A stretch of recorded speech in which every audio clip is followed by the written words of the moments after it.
Okay, so I wanted to give a quick overview of the little section for vegetables, flowers and herbs that we set up this year, and hopefully in about 2 minutes I can go through. But we obviously did the plastic. We laid that ourselves with we made our own raised bed shaper, and then we used a Buckeye Tractor mulch layer, plastic mulch layer. We used the gauge or thickness of plastic that we use is not adequate. Its grass is actually growing through it. Then we tried to lay straw, thinking that it would be the best thing to put in between and to keep the weeds suppressed. And as you can see from right here, grass is growing, or something's growing in between, unfortunately. But we did, I think this is about 300 feet long, and we have 9 rows of mulch plastic, and then we have, not in the plastic, we have 3 different types of corn, 2 field and 1 sweet, and then 2 different types of sunflowers. All that is not in the plastic. We're doing 4-row sections and also doing succession planting on that.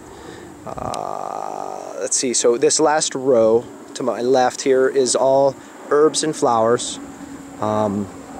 Then peppers, tomatoes, strawberries, and some miscellaneous stuff on the backside.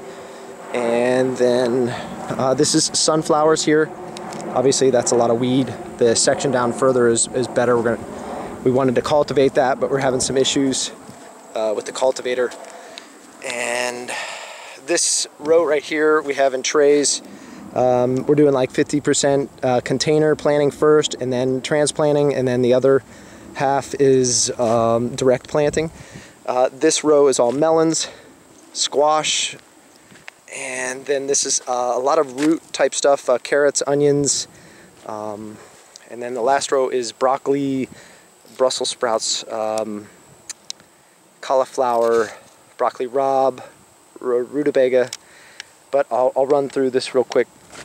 We got watermelon, spaghetti squash, carrots, broccoli, and you can see the different succession planting, where these guys are weeks old and then a couple weeks old. You can see them smaller, obviously. Onions, nothing's really happening much with the onions. Broccoli rabe, we transplanted those. That's a Charente melon, a French melon, supposed to be really good. Not sure. They're looking good, at least. They're growing well. Oh, the first squash was a spaghetti squash, by the way. This is summer squash, crookneck, I think. And we also have like just a cantaloupe.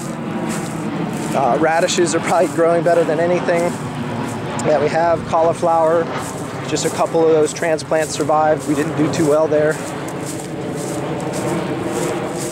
There's a better section of sunflowers. Lisa's actually cutting those right now.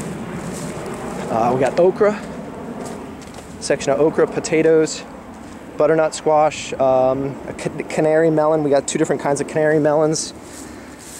There's potatoes, okra. Let's see. That's the other melon there. Arugula over there. What do we do? Celery, not doing much. Boniato, not doing much yet. And then zucchini. And lastly, the zucchini looks good. The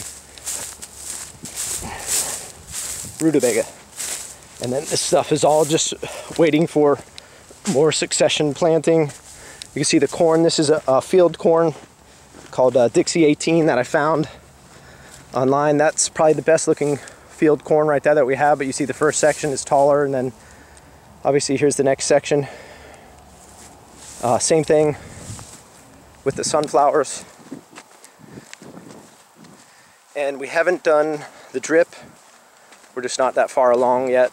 I installed overhead sprinklers. But these sunflowers look good. We have a couple different kinds of flowers here. Cosmos. Let's see. I guess zinnias, cosmos. We have pole beans right there.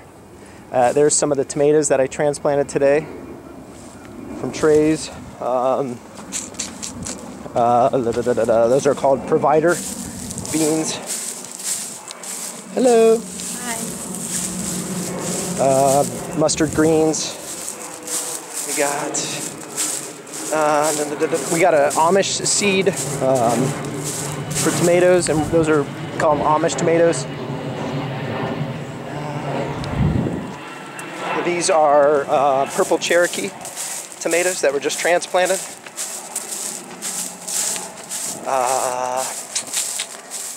That is cilantro.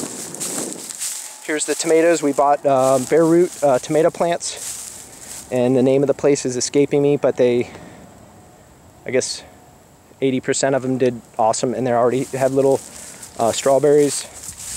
Again, those are the purple Cherokee right there, or are supposed to be purple Cherokee, I think. And these are the ugly Brandywine tomatoes, and more strawberries. So, not all shown here because we still have stuff in trays is, let's see, I think 5 or 6 different peppers. And like I mentioned before, we have dill, parsley, cosmos, zinnia on the back row. In all, about 65 varieties of stuff, and this is all just kind of an experiment to see what we can do. Last year we had a real big issue with the squash, like 100% were eaten by the pickleworm, so I bought some organic stuff, supposedly, that I gotta give it a shot this year and see how it does. But that's it. That's what we got going so far. We're making progress.